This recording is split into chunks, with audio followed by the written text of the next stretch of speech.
would you consider the current Egyptian regime an ally of the United States? I don't think that we would consider them an ally, but we don't consider them an enemy. They are a new government that is trying to find its way. They were democratically elected. I think that we are going to have to see how they respond to this incident, how they respond to, for example, maintaining the peace treaty with Israel. So far, at least, what we've seen is that in some cases they've said the right things and taken the right steps. In others, how they've responded to various events may not be aligned with our interests. And so I think it's still a work in progress. But in Cairo, we heard the voice of the young mother who said, "It's like I can finally breathe fresh air for the first time." In Sana'a, we heard the students who chanted, "The night must come to an end." In Benghazi, we heard the engineer who said, "Our words are free now. It's a feeling you can't explain." Those shouts of human dignity are being heard across the region.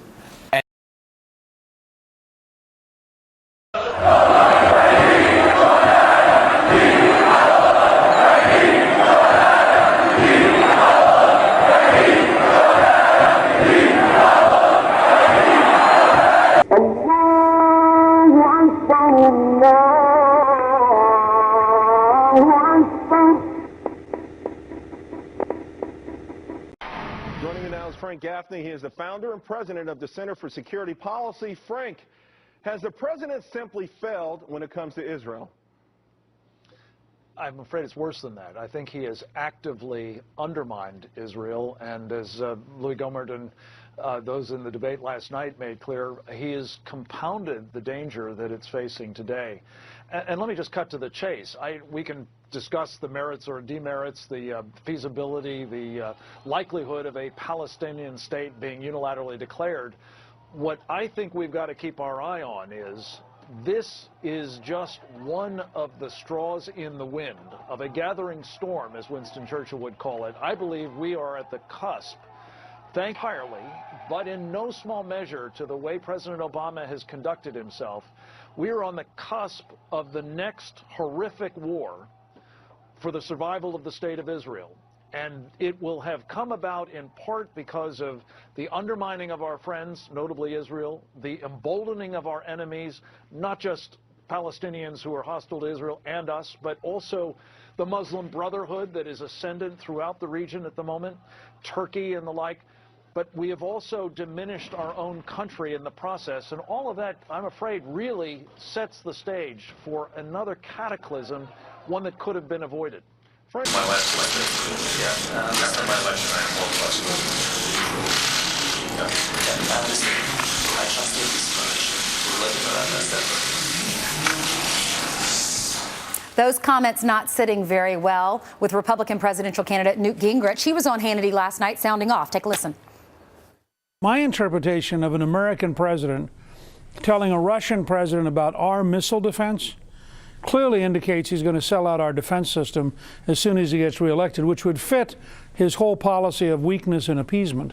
But it's pretty sobering to realize how cynical and how calculated this process is. Diplomacy is managing what the options are in the real world, and to take the available steps to sanction Iran and to weaken it at a point where it really is extremely weak. Any regime that is rounding up spies, as Iran has done in the last weeks, is a regime under a lot of pressure. To not do that, because it's afraid you might have a spike of some sort in oil prices, is unbelievably irresponsible and short-sighted.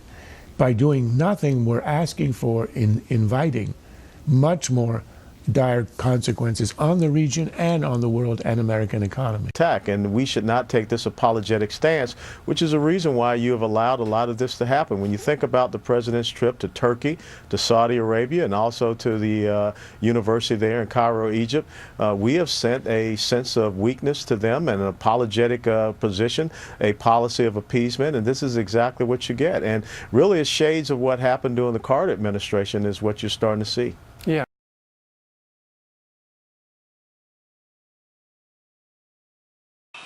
رأينا حلم الخلافة الإسلامية حلم أرض الخلافة يتحقق بإذن الله على يد الدكتور محمد مرسي ومن معه من إخوانه وجماعته وحزبه.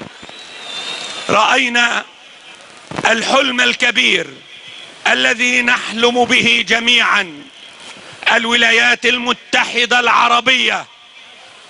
الولايات المتحدة العربية ستعود إن شاء الله، ستعود الولايات المتحدة العربية على يد هذا الرجل ومن معه إن شاء الله.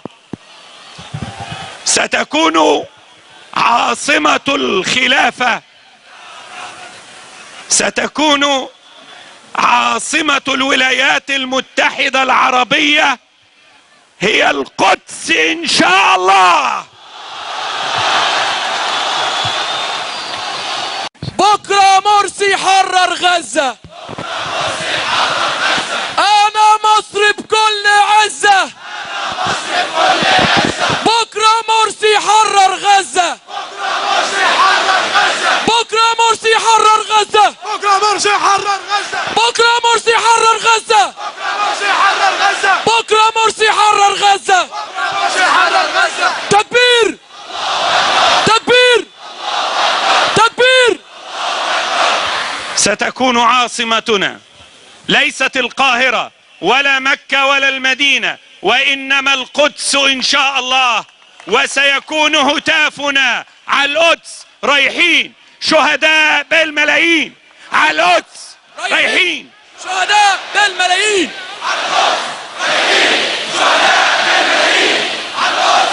رايحين شهداء بالملايين على القدس. رايحين شهداء بالملايين على القدس. رايحين شهداء بالملايين على القدس. من عيون كل اليهود طيروا النعاس. يلا يا عشاق الشهداء كلكم حماس. من عيون كل اليهود، يلا يا عشاق الشهداء كلكم حماس. من عيون كل اليهود طيروا النعاس. يلا يا عشاق الشهداء كلكم حماس. انسوا العالم كل العالم وانسوا المؤتمرات. شيلوا سلاحكم صلوا قيامكم. شيلوا سلاحكم صلوا قيامكم. وادعوا رب الناس وادعوا رب الناس. من عيون كل اليهود، يلا يلا يا عشاق الشهداء. من عيون كل اليهود طيروا النعاس. يلا يا عشاق الشهداء. نعم، كل عشاق الشهادة هم حماس، ونقولها من هنا، من المحلة، من قلب الدلتا، من قلب مصر، وليسمع العالم جميعا. ولن نوري ولن نواري ولن نداهن. نعم، هدفنا القدس. سنصلي في القدس أو ننال الشهادة على أعتاب القدس. الله على القدس رايحين شهداء بالملايين. على القدس رايحين شهداء بالملايين. But I think therein lies their central problem. When your strategy consists largely of saying, I'm not that guy, it's no wonder it comes out confused and incoherent and incompetent, which is a pretty good description of the Obama foreign policy. I think Romney is in the long stream of Republican presidents and candidates who believe in the doctrine of peace through strength, that a strong America is less likely to face challenges and difficulties than a weak America.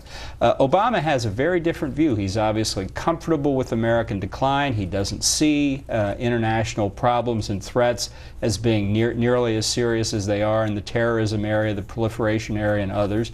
And he's presiding over a hollowing out of the American military, which I think will have significant downsides for us in the years to come. Well, our debt is running up. Is the president's relevance actually running down? But President Obama is taking this to new heights. Look, we're trillions of dollars in debt right now, Neil. His plan to combat it is to increase the debt by several trillion more. Now, our enemies see that, Russia. And yes, I am counting Russia under Vladimir Putin as an emerging enemy. Yes, I am.